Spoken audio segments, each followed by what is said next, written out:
මේ වීඩියෝ එක බලන කට්ටිය කල්පනා කරන ඇති මේ මොඩයා මොනවද කතා කරන්නේ එහෙම කියලා හිතන්න එපා. 95% ඉගෙන ගත්ත කට්ටිය නම් ඉගෙන ගත්ත කට්ටිය වගේ කල්පනා කරන්න. දැන් මං කියන්න. සමහර කට්ටිය අහනවා මගෙන් ඔබ කොහොමද දෙන්නේ? කුඩු විකුණන්න යනවද? ඔව්. මම කුඩු තමයි විකුණන්න යන්නේ. ඒක මේ ශ්‍රී ලංකා නිෂ්පාදිත තේකල කුඩු. හරිද?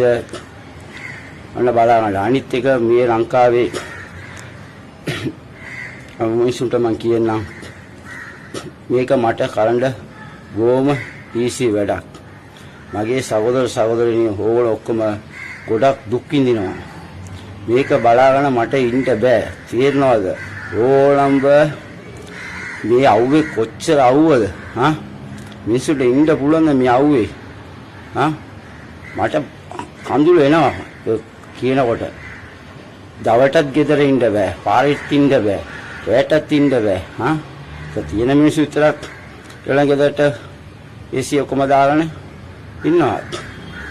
ඒ දෙය දීපු ඒගොල්ලන්ට gift එකක්. ඒකට අපි මුකුත් කියනවා නරකයි. තේරෙනවද? අපේ දේ අපිට ඕන අපිනේ අදා ගන්න ඕනේ. කවුද දෙන්නේ? පඩි ආරම් පුළුවන්ද? දැන් බලන්න. දැන් පොසස්ලාට මම කියනවා.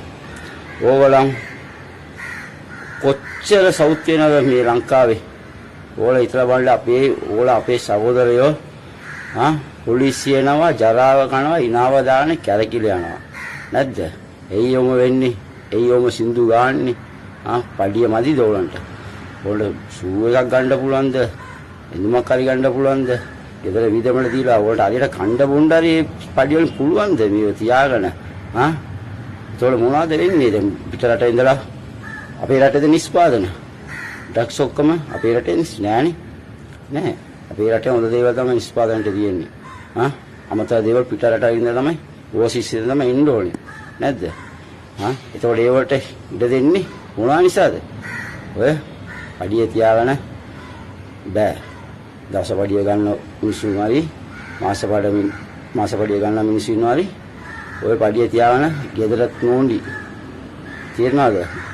ගෙදරත් නෝන්ඩි වෙනවා. රටෙත් නෝන්ඩි. ලෝකෙටම නෝන්ඩි.